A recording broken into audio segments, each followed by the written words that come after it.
crying in the corner, holding myself, crying, and my mom had to stop him.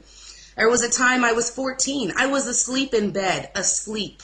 And my father comes home drunk out of his mind and starts beating me. I wake up to him beating me, screaming at me. Who the hell did I think I was? And what right did I have to do the things that I was doing? I didn't know what to do. I just covered my head and curled into a ball. My mother came in. And this was the first time he'd ever touched my mother, but my mother put her arm across the door so that he couldn't come get me. And he lifted my mother up off of the floor and threw her to come back at me. So at that point, then I dove even further into the drugs. Who else was there for me? I didn't have a significant relationship with my mother. I couldn't talk freely with her. I couldn't express my emotions. I was always labeled a crybaby, or I always had too many emotions and I wasn't strong enough. I needed to just be strong and get over what I was going through and just go on with life. And that's what people do. They just move on and they move forward and they forget. But I couldn't forget and I couldn't move on. It was an ongoing hell that I lived in. It was my life. That's all that I knew. Yep. And it came to the point one day where my father was very drunk. He was passed out on the couch. And my brother was cooking a hamburger. He was younger than me. He's 3 years younger. He was cooking a hamburger and he burnt it. My father woke up to see the smoke-filled house. And he went in after my brother. And he began to poke my brother in the chest and was going towards him. I then went in the kitchen, stood in front of my brother, and screamed at my father at the top of my lungs to leave him alone, that he was 12 years old. What was he doing? He was trying to cook a hamburger, but he was too drunk and passed out that he couldn't feed his own son. Yeah. Well, my father then flies into a fit of rage. And him and I begin to get into a physical altercation. He throws me to the ground. I get very upset. I finally got enough gall, and I kicked him in the balls. Sure did. Kicked him in the balls and told him if he ever touched me again, I'd fucking kill him. Excuse my language. That's all right. That's all right. My father then went to the kitchen, and he grabbed the largest butcher knife out of the kitchen. I ran to my room, and I locked myself in my bedroom. He busted the door down. And this is not now that I see it, I know it was not my father, but he comes into the bedroom and he wraps my hands around the butcher knife and begins to press it into his chest. His eyes looked like eyes like I'd never seen before, and he said, "Kill me, fucking do it, you kill me right now," as he's pressing. And I'm screaming and trying to let go of the knife, and he won't let me let go. It becomes a struggle. I finally get the knife away. I call my mother. She's at work. I explain what's going on, and she tells me that she is in a situation and she can't speak at the moment, that she'll be on her way home. We hang up the phone. My father then goes and gets a pellet gun. It looks like a .357 Magnum. And he sits in the Arizona room and he's smoking a cigarette and says he's going to kill himself. So I finally pick up the phone and I call 911. I explain to them what's going on. My father's in the background screaming, "Oh, you tell them to come for me. I got something for them." He goes and he tapes up the air cartridges with black electrical tape so that you can't see that it's a pellet gun. The police show up. There's 3 police cars. We live in a cul-de-sac. They pull up and they surround our house. My father takes the gun, kicks open the screen door, and walks out with a gun pointed at the officers like he's going to shoot them. He tried to commit suicide by cop in front of his 3 children who were in the home. Long story of it short, they got him, they recovered the gun, they handcuffed him, they put him in a police car. As that happens, my mother rounds the corner. As they're pulling off with my father, he turns back and is smiling and laughing this awful, horrible laugh that just was sick and made no sense. From that moment on, it was, yeah, absolutely, you just hit the nail on the head.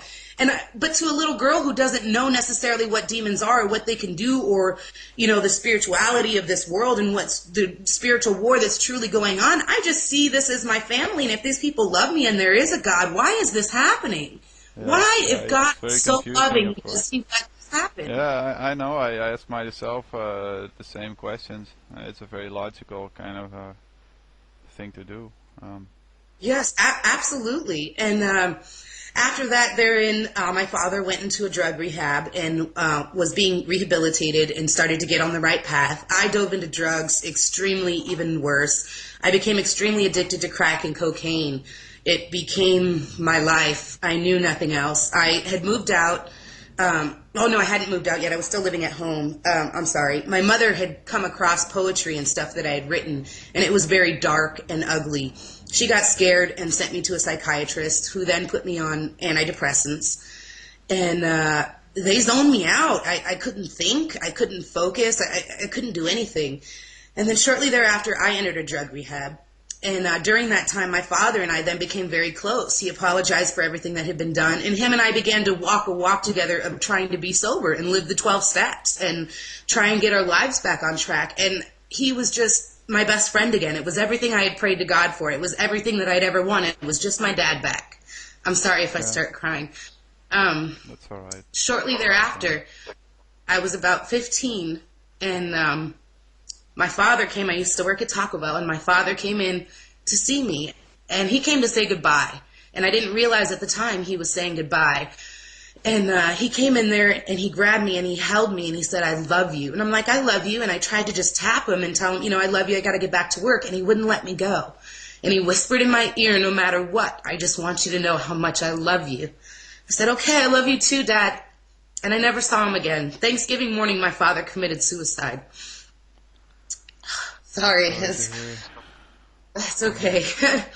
And I was very distraught and upset. I then began to beat myself up. And suicide is a whole nother ballgame. I've experienced death in the family. I've seen funerals. It's just so different. Suicide takes on a whole nother form. It leaves so many rocks uncovered, so many answers, so many questions unanswered. It truly, Horrible. and everyone's looking for someone to blame, to where we point the fingers at ourselves and we're like, well, what could we have done? Why didn't I know my father was saying goodbye? And I was the closest to him. If anyone should have known that was coming, it should have been me. Yeah. That's the devil's. Yeah, I know Speaking, that. I know the train of thought. You hold yourself responsible. Absolutely. And after that, I dove into a drug addiction that was beyond the beyonds. I moved out of my home. I got my own apartment, and I was working. And before I knew it, I lost my car. I lost my apartment. I was doing anywhere from, I would say, this is just guesstimating, but about $2,000 worth of coke a week I was snorting up my nose. Whoa. $2,000 a week of cocaine I was snorting up my nose. To the point, and this sounds sad, but this truly happens to people. I would be up for days to the point where I couldn't stand it anymore, and then I needed another fix. So what would I do? I would literally get down on my hands and knees and scrape through my carpet for any piece of leftover crack rock that I could put together, that I could smoke, that I could snort up my nose. I would go down in my car and be in my car for 2 hours picking little cocaine rocks out of the floor mats to my car, so that I could get another fix and not have to feel again. So I could just get that next high, because that's all I needed. That's all I needed, nothing else. Absolutely. I became paranoid, and it wasn't just paranoia. There were also, I could sense demons. I knew demons were real, obviously, from the experience I had before, but I would sense them crawling on the walls. I would sense them just, absolutely, just their presence. I would get so scared. Can I ask you, is this something that is being magnified by a prolonged drug use and lack of sleep? So that it kind Oh, absolutely.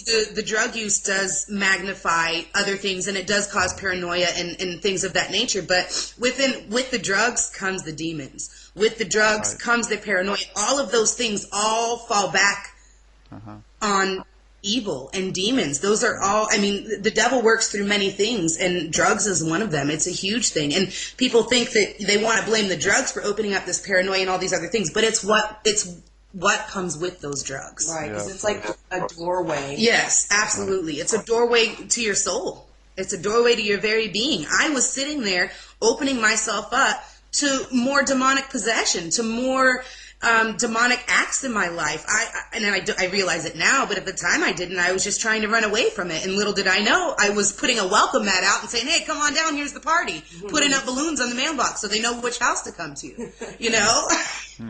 Literally. And the drug use, it wasn't, it was crack, cocaine. I was doing acid. I was smoking opium, which is a lesser form of heroin. Yeah, I have done it all, and I've seen it all. Well, I've done opium as well. It's a pretty mellow kind of sedative, I would say. Yes, absolutely. It makes you feel very free. Oh yeah, I did uppers, downers, everything, you name it. I did it to just release my brain, my thoughts. And here comes another thing, and where people might not understand, but I heard voices. I've heard voices in my head since I was a child. I would hear voices saying things or telling me to do things, and I'd never talked to anyone about it because I didn't want to be thrown in a loony bin. Yeah, I didn't want exactly. people to think I was crazy. And, And not everyone